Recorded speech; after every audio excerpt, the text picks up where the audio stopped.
Hello दोस्तों, मैं Rohit edu India by Rohit YouTube channel में आप सभी का स्वागत करता हूं। तो आज हम बात करने वाले हैं भूकंप। हालांकि मैंने लिखा है कि भूकंप एवं ज्वालामुखी और महत्वपूर्ण प्रश्न, ठीक है, लेकिन इस वीडियो में हम केवल और केवल भूकंप के बारे में जो महत्वपूर्ण क्वेश्चन बन सकते हैं उनको आज हम पढ़ने वाले हैं। और यदि आप इस वीडियो को देख लेंगे तो आपके जो भी भूकंप से संबंधित क्वेश्चन बनते हैं वो सभी आपके रिवाइज हो जाएंगे और आपके क्लियर हो जाएंगे। ठीक है, तो हम इस वीडियो को प्रारंभ करते हैं। और भूकंप से संबंधित जितने भी क्वेश्चन बन सकते थे इस वीडियो में हमने उनको लिया है, तो हमारी वीडियो को हम प्रारंभ करते हैं। जैसे यदि बात करें पहले क्वेश्चन की, तो भूकंप के दौरान सबसे अधिक विनाशकारी तरंगे कौन सी होती हैं। पूछा जाता है कि भूकंप के दौरान सबसे अधिक कौन सी तरंगे पे होती हैं जो बहुत ज़्यादा विनाश उत्पन्न करती हैं। तो विनाशकारी तरंगों के नाम से यदि पूछा जाए तो इन्हें हम धरातलीय तरंग या फिर लव तरंग के नाम से जानते हैं। धरातलीय तरंग या फिर लव तरंग, ठीक है। लव तरंग इसलिए कहते हैं क्योंकि लव नाम के वैज्ञानिक थे, उन्हीं के नाम पर इन धरातलीय तरंगों की खोज की गई थी, जिसके कारण धरातलीय तरंगों को लव तरंग के नाम से भी जानते हैं। हम बात करते हैं नेक्स्ट क्वेश्चन की, जो है दूसरा हमारा। यदि हम दूसरे क्वेश्चन की बात करें तो भूकंप आने पर सबसे अधिक गति से चलने वाली तरंगें कौन सी हैं। जब भूकंप उत्पन्न होता है पृथ्वी पर, जब हमें पता लगता है कंपन के द्वारा, तो कौन सी तरंगें होती हैं जो सबसे अधिक गति से चलती हैं। तो उन तरंगों का नाम है पी तरंगे। पी इन्हें तरंगे कहते हैं। इन्हें पी से प्राइमरी को हिंदी में प्राथमिक कहते हैं, ठीक है। तो प्राथमिक तरंगें होती हैं जिनकी गति जो होती है प्राथमिक तरंगों की, इनकी 8 किलोमीटर प्रति सेकंड, ठीक है। तो 8 किलोमीटर प्रति सेकंड इन तरंगों की स्पीड होती है। और मतलब 8 किलोमीटर ये 1 सेकंड में गति करने वाली होती हैं। यदि 2 सेकंड तो 16 किलोमीटर, 3 सेकंड तो 24 किलोमीटर। तो इस प्रकार से आप समझ सकते हैं। और जो प्राथमिक तरंगें होती हैं इन अनुप्रस्थ नहीं अनुदैर्ध्य तरंग के नाम से भी जानते हैं। अनुप्रस्थ जो होती हैं उन्हें हम सेकेंडरी वेव्स के नाम से, अर्थात द्वितीय तरंगें होती हैं उन्हें हम सेकेंडरी वेव्स के नाम से जानते हैं। यदि पूछा जाए आपसे, इसे हम बढ़ा लेते हैं आगे, कि भूकंप आने से पूर्व वायुमंडल में किस गैस की अधिकता हो जाती है। जब भूकंप आने की स्थिति होती है तो वायुमंडल में उससे पहले ही कौन सी गैस ऐसी है जिनकी अधिकता हो जाती है, जिसके कारण पता लग जाता है कि भूकंप आने वाला है। तो भूकंप आने की स्थिति में रेडॉन गैस होती हैं, जो कि अक्रिय गैस के नाम से भी जानी जाती हैं।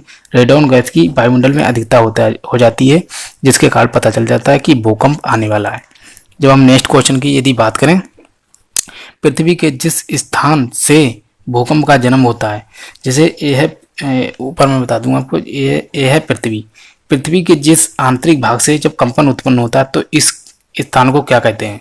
तो इसे कहते हैं उद्गम केंद्र के नाम से, जिसे केंद्र भी कहते हैं और कहेंगे उद्गम केंद्र, ठीक है।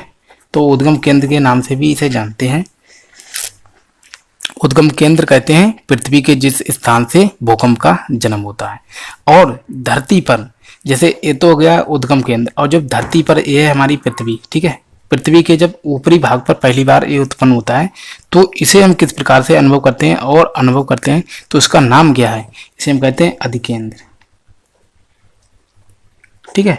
तो पृथ्वी जैसे धरती पर पहली बार जब अनुभव होता है तो उसे कहते हैं अधिकेंद्र, और ये पृथ्वी के जिस स्थान से पहली बार उत्पन्न होता है तो उसे कहते हैं केंद्र या उद्गम केंद्र के नाम से जानते हैं।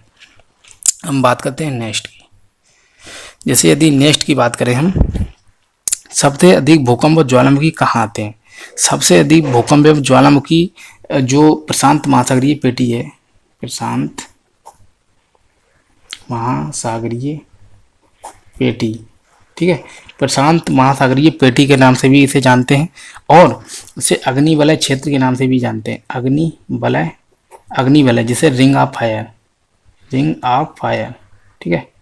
तो रिंग ऑफ फायर के नाम से भी जानते हैं और इसे अग्निवलय क्षेत्र के नाम से भी जानते हैं, जो कि एशिया और ऑस्ट्रेलिया के पड़ता है। ऑस्ट्रेलिया एवं एशिया के पड़ता है पूर्व में, और उत्तरी अमेरिका और दक्षिणी अमेरिका के पड़ता है पश्चिम में। ठीक है, तो ये पूरा का पूरा प्रशांत महासागर का क्षेत्र पड़ता है, जिसे हम अग्निवलय के नाम से जानते हैं। यहाँ पर दुनिया के सबसे अधिक सक्रिय ज्वालामुखी एवं सबसे अधिक भूकंप पाए जाते हैं। बात करते हैं नेक्स्ट क्वेश्चन की। नेक्स्ट क्वेश्चन है हमारा, भूकंप का अध्ययन किसमें होता है? भूकंप के अध्ययन का अगर पूछा जाए कि विज्ञान की वह कौन सी शाखा है जिसमें भूकंप का अध्ययन किया जाता है, तो उसे कहते हैं सिस्मोलॉजी। सिस्मोलॉजी, ठीक है, सिस्मोलॉजी के नाम से जानते हैं। ठीक है, सिस्मोलॉजी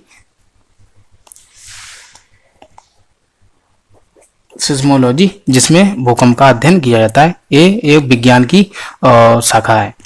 बात करते हैं नेक्स्ट क्वेश्चन की। भूकंप मापन करने वाला यंत्र कौन सा है? जिस यंत्र के द्वारा भूकंप का मापन किया जाता है इसको कहते हैं सिस्मोग्राफ। सिस्मोग्राफ, ठीक है, सिस्मोग्राफ नाम है उस यंत्र का, जिसे इंग्लिश में कहते हैं सिस्मोग्राफ। ठीक है, तो सिस्मोग्राफ उस यंत्र का नाम है जिसके द्वारा भूकंप का मापन किया जाता है। और यदि हम बात करें नेक्स्ट क्वेश्चन की कि भूकंप की तीव्रता, जो तीव्रता होती है कि कितने मतलब तीव्रता कितनी है, या आंकड़े अंकित करने वाला यंत्र कौन सा होता है जिसके द्वारा पता लगता है कि भूकंप की तीव्रता या मतलब आंकड़े कितने थे?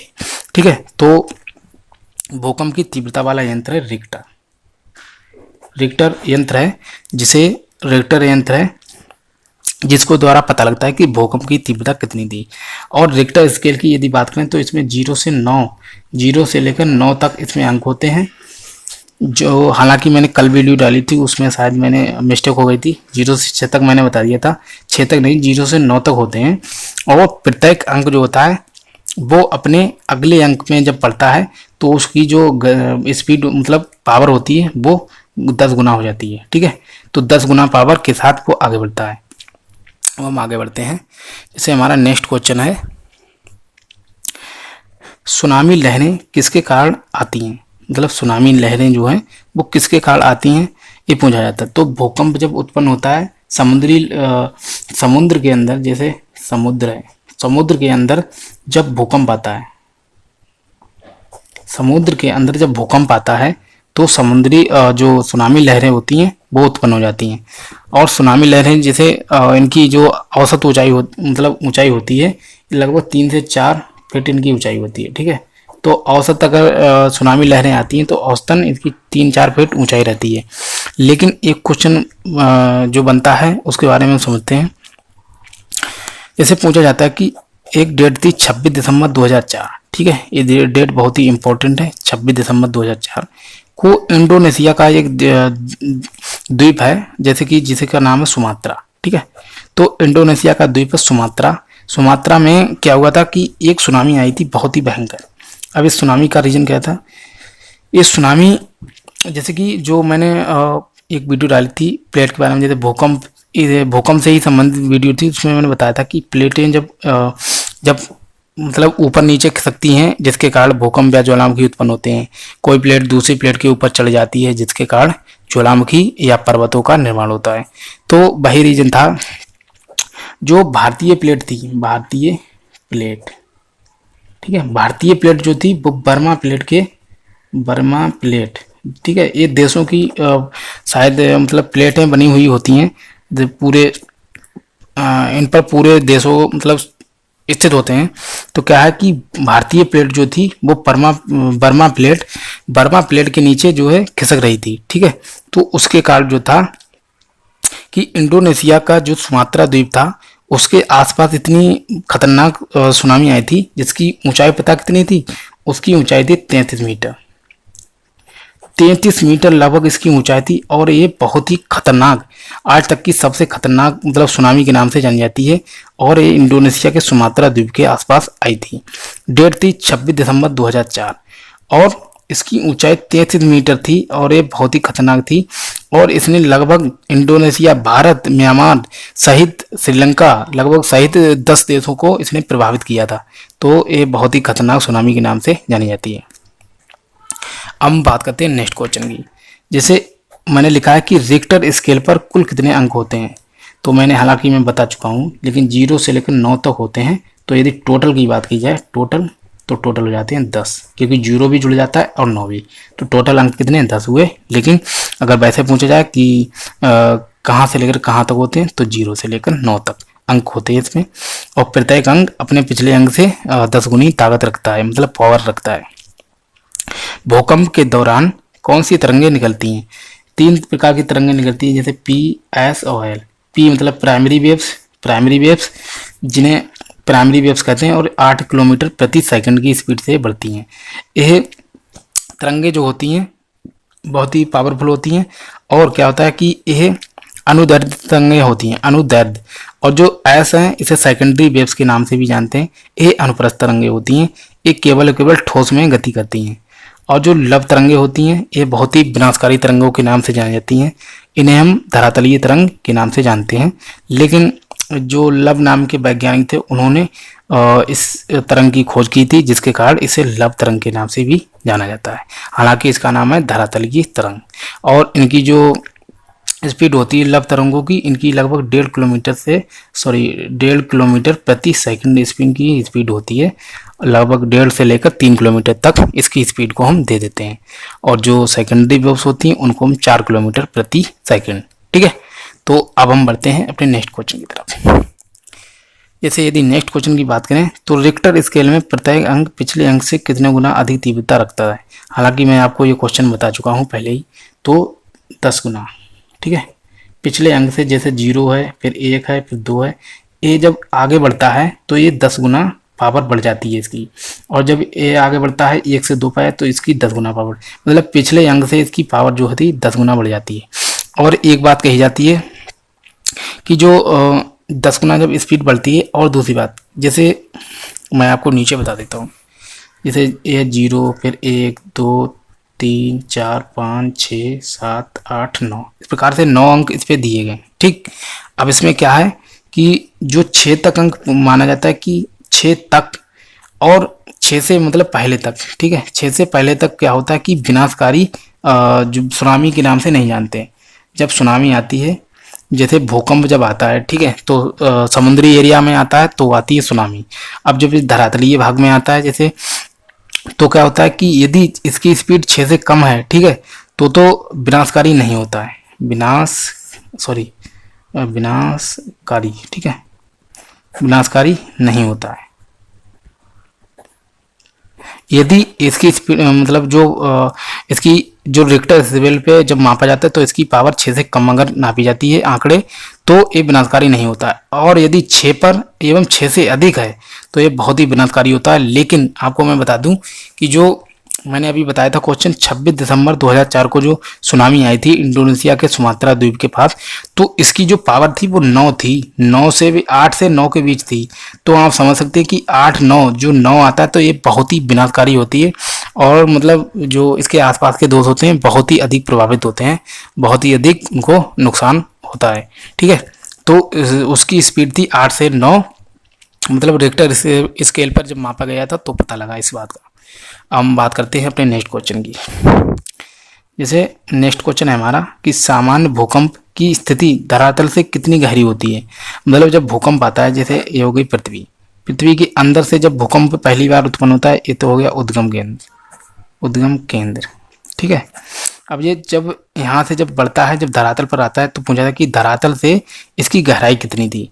तो धरातल से यदि 0 से 50 किलोमीटर की गहराई होती है तो क्या कहते हैं, इसे सामान्य भूकंप के नाम से हम पढ़ लेते हैं कि सामान्य भूकंप था। और मध्यवर्ती भूकंप की यदि बात करें कि इसका उद्गम केंद्र और अधिक गहराई से, इसका उद्गम केंद्र जैसे देख लिया जाए कि 50 से लेकर 250 किलोमीटर तक। यदि 50 से लेकर 250 किलोमीटर तक की, मैं इधर लिख देता हूँ, 50 से लेकर 250 किलोमीटर, यदि 50 से लेकर 250 किलोमीटर तक इस भूकंप की मतलब धरातल से गहराई होती है तो इसे हम मध्यवर्ती भूकंप के नाम से जानते हैं। और यदि भूकंप की दूरी जो है वो 250 से लेकर 700 किलोमीटर के बीच है, मतलब 250 से लेकर 700 किलोमीटर की गहराई पर पड़ता है, तो इसे हम गहरा भूकंप के नाम से जानते हैं और एक खतरनाक भूकंप के नाम से भी जानते हैं इसको। अब हम बात करते हैं मर्केली क्या है। जो मर्केली है, मर्केली एक पैमाना है रिक्टर पैमाने की तरह। रिक्टर पैमाने की तरह एक पैमाना है जिसके द्वारा जो है जो भूकंप के आंकड़े होते हैं, भूकंप के आंकड़े या तीव्रता को मापा जाता है। ये मरकली जो है, मरकली रिक्टर पैमाने की तरह ही यूज किया जाता है। ठीक है, तो भूकंप के आंकड़े या फिर तीव्रता को ये बताता है। तो मरकली रिक्टर पैमाने की तरह ही एक पैमाना है, इससे हम भूकंप को मापते हैं। अब बात करते हैं, जैसे नेक्स्ट क्वेश्चन है, रिक्टर पैमाने की खोज किसने की थी? जो एक वैज्ञानिक अमेरिकी वैज्ञानिक थे। ठीक है, अमेरिकी वैज्ञानिक थे, उनका नाम था रिक्टर। उनका रिक्टर नाम ही था। ठीक है, तो उनका नाम भी रिक्टर था, इसलिए पैमाने का नाम भी रिक्टर पैमाना रख दिया गया। हम बात करते हैं, जैसे धरातलीय तरंगों की खोज किसने की? मैंने आपको ऊपर भी बता दिया है कि धरातलीय तरंगों को लब तरंग के नाम से जानते हैं। अर्थात जो लब नाम के वैज्ञानिक थे, उनका नाम था HD लब करके कुछ नाम था। तो HD लब शायद नाम था। तो इस प्रकार से उन्होंने जो धरातलीय तरंग थी, इनकी खोज की थी, जिसके कारण उन्हीं के नाम पर इन तरंगों का नाम रख दिया गया कि लब तरंगे या लब वेव्स के नाम से जानते हैं। तो आशा करता हूं कि ये वीडियो आपको पसंद आएगा और भूकंप से संबंधित जो भी महत्वपूर्ण प्रश्न थे, हमने उनको पढ़ा है। और इसी प्रकार से संबंधित जो भी वीडियोस होंगी, मैं आपके लिए लेकर आऊँगा। तो इस वीडियो को देखने के बाद आप भूकंप से बहुत ही कंफर्टेबल फील करेंगे। तो मिलते हैं नेक्स्ट वीडियो में। जय हिंद, वंदे मातरम।